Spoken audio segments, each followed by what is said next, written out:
you know, there's going to have to be a uprising in this nation, and I think we're going to see it in 2010. That's why it's an exciting time, and why I'm excited for these guys that are running on the Republican ticket as conservative, you know, advocates of the taxpayers. Okay, not just as Republicans, but as conservative advocates for the people that are paying the bills.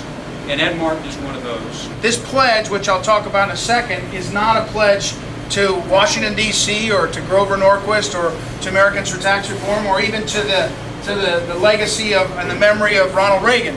The pledge is to the citizens of the district, and it's a pledge that I, when I'm elected, will do something, and you all as voters can hold me to it. And the something that I will do is I will not vote. In fact, I will vote against any tax increase. And you know, as Grover and I were with Jamie, it's a fundamental starting point. If you can't pledge to hold the line on taxes, then what you're saying is as soon as you find something really interesting that you want to do, you're going to say, well, I don't want to cut that or cut that, I'm just going to raise taxes. And that's what government does. The alternative to holding the line on taxes is to not govern, to not make the hard choices that matter and cut things that need to be cut and have a conversation about what are your priorities. The last two Democratic governors of Virginia were both elected promising never to raise taxes. Neither would sign the pledge.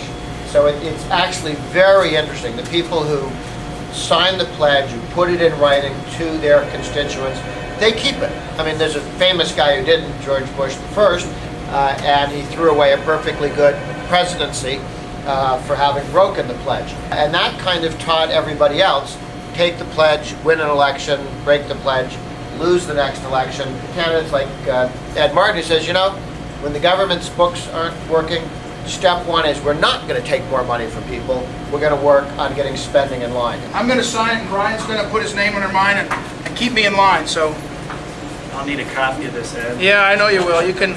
Maybe I'll just give you this one here to keep written. Oops. Oh, here you go. My handwriting's terrible.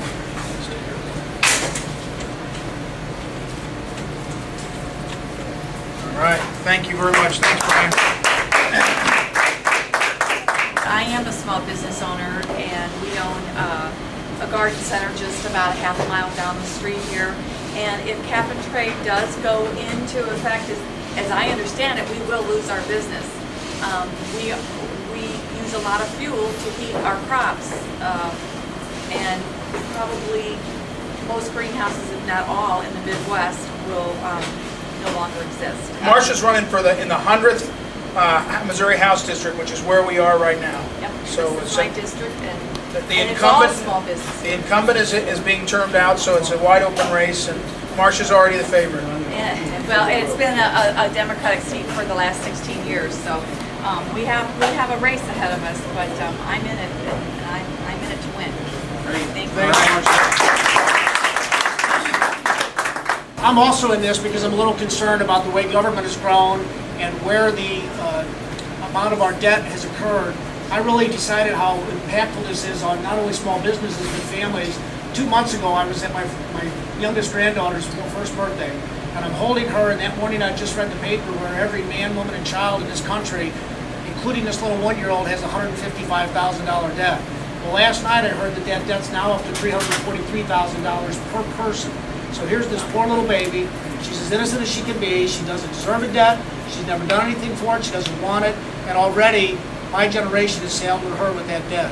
For those of you that don't know me, my background's in law enforcement, and I want to go up to the State House and be a watchdog for government waste, fraud, and abuse. And I want to use those lessons that I learned there to keep those tax dollars under control. The 97th, as Ed mentioned, sits just to the west of here, so I don't know if any of you are from that area, but I know Marsha and I would both appreciate whatever support we can get. Thank you. Thanks, Gary.